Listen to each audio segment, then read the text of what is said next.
Is Samsung about to launch one of its slimmest smartphones ever? Well, according to a fresh leak, we finally have a launch date for the Galaxy S25 Edge, and it's coming sooner than you might think.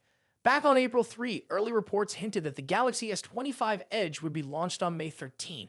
That seemed like a solid prediction, but now it's all but confirmed. A new teaser image posted by the well-known leaker of leaks shows the phone's silhouette alongside the words 13 Maggio 2025. In case you're wondering, Maggio, it's Italian for May. So yes, this leak just backed up the May 13 launch. It looks like Samsung might be going for an online-only event this time. That wouldn't be too surprising. Many brands are moving away from big in-person launches. And honestly, a sleek phone like this doesn't need a flashy stage. Just seeing how thin it is might be enough to grab attention. Speaking of thin, that's really what sets the Galaxy S25 Edge apart. It's just 5.8 millimeters thick, making it one of Samsung's slimmest phones ever. On top of that, it has a 6.7-inch Super AMOLED display, so you're still getting a large, high-quality screen in a super slim body. But of course, a design this thin means some compromises. And this time, it's the camera setup that's taking the hit. According to the leak, Samsung has removed the telephoto lens from the S25 Edge. That might disappoint some users, especially if you care about zoom photography. But if you're more into portability and a clean design, this phone could be perfect. Powering the device is the Snapdragon 8 Elite processor, so there's no shortage of performance here. This is the same chip expected in other top-tier smartphones this year, so even though the camera has been trimmed down, speed and performance won't be an issue. The design also features a solid metal build, which helps balance the slim profile with durability. And while Samsung hasn't officially confirmed everything, the teaser clearly pushes the phrase beyond slim. So yeah, they're leaning hard into the design aspect. Now, here's where things get a bit tricky: availability. Early reports suggest that the Galaxy S25 Edge will first go on sale in South Korea and China about a week after the May 13 launch event. If that's true, the phone may hit the US around May 30. There's still no word on when or if it will be released in other markets like Europe or India. Some sources also say that the Galaxy S25 Edge might be limited in availability. That could be due to production constraints or maybe even pricing. And speaking of price, this phone isn't exactly budget-friendly. The 256GB version is expected to cost around $1,049, while the 512GB model could be priced at about $1,140. That's pretty steep, especially for a phone that's skipping a telephoto lens. But it's clear that Samsung is aiming this at users who care more about design and portability than having every feature packed in. So, is the Galaxy S25 Edge worth it? If you've been waiting for a sleek, ultra-thin phone with flagship-level power and don't mind the missing zoom lens, it might just be what you're looking for. But if you're someone who wants the full camera experience, this probably isn't the right fit. Have you ever looked at your phone for a while and suddenly felt your eyes getting tired or even a slight headache without knowing why? It might not be your screen size or brightness. It could actually be something called PWM dimming. And with the Pixel 10, Google might finally be fixing it. PWM stands for pulse width modulation. It's a method used by phone displays, especially OLED ones, to control brightness. Instead of smoothly reducing the light, it turns the screen on and off very fast. This flickering is usually too fast for the eye to notice directly. But the problem is, if the flicker rate is too low, it can cause real discomfort for some people. You might feel eye strain, fatigue, or even slight headaches, especially in little light or when scrolling through your phone for long periods. Here's where things stand today. The Pixel 9 series uses a PWM dimming rate of just 240 Hz. That's not very high. And while it may be okay for many users, others, especially those sensitive to flicker, can really feel the difference. For comparison, Samsung's Galaxy S25 series offers around 492 Hz, which is definitely better, though still not perfect. But some Android brands are already taking it much further.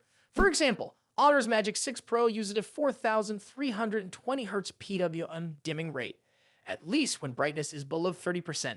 That kind of rate makes the screen feel almost flicker-free to the human eye. Once brightness goes over 30%, it drops to about 360 Hz, which is still higher than what Google currently offers. The good news, Google finally seems to be paying attention. In a recent April 2025 statement, Google confirmed that their teams are aware of the problem and are working on improvements. They even said we could expect updates later this year. That timing strongly suggests that the change will arrive with the Pixel 10 series, which is likely to launch around October. And this is not something that can be fixed with a simple software update. Raising the PWM rate usually requires changes at the hardware level. That means the improvement would likely be built into the Pixel 10 display from the start. If that happens, it could be a huge step forward, especially for people who care about eye comfort but still want to use a Pixel phone. There's still no official word on whether Google will introduce DC dimming, another method used to reduce flicker completely. Brands like Xiaomi already use it, and it's one of the cleanest ways to reduce strain. But even without it, just increasing the PWN rate alone would be a big step in the right direction. Why does this matter so much? Well, let's face it, displays are one of the most used parts of any phone. Whether you're watching videos, reading, or just messaging, you're staring at that screen for hours every day.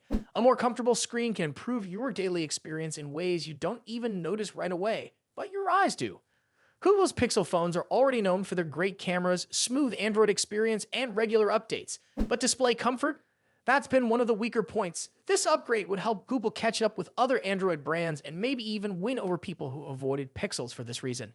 So if you're someone who's ever felt eye strain from long phone use or just wants the best display experience possible, keep an eye on the Pixel 10.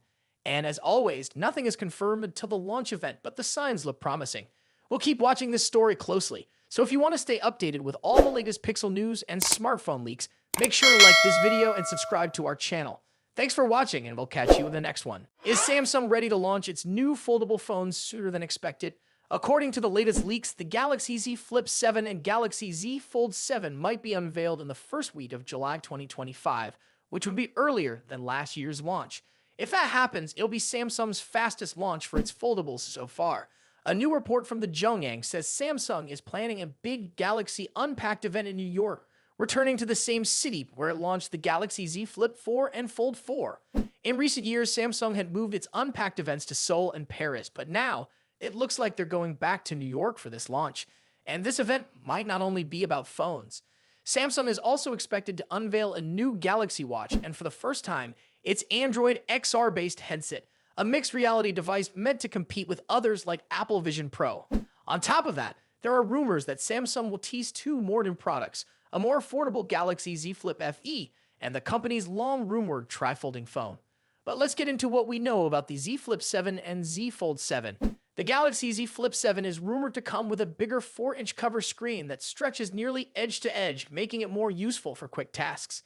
Inside, it could feature a 6.85-inch foldable screen along with a 50 megapixels, plus 12 megapixels dual camera setup on the outside and a 12 megapixels selfie camera on the inside. Powering it all could be a 4,300 mAh battery with support for 25-watt fast charging. The Galaxy Z Fold 7 might be even more exciting.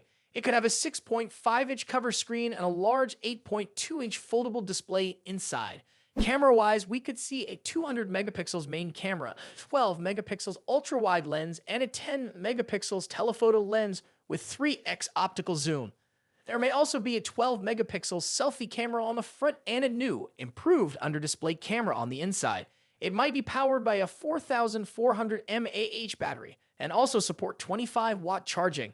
Both phones are expected to run One UI 8.0 based on Android 16 and be powered by Snapdragon 8 Elite chipsets. That's Qualcomm's top-tier processor, so performance should be fast and smooth. Each phone is likely to come with at least 12 gigabytes of RAM and 256 gigabytes of storage, with higher storage options expected too. We could also see some design improvements. The Galaxy Z Fold 7 is said to be only 4.5 millimeters thick when unfolded and around 9.5 millimeters when folded. That would make it slimmer than many other foldables on the market.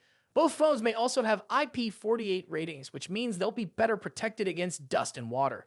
And of course, you'll get stereo speakers, a USB Type-C port, and all the high-end features you'd expect.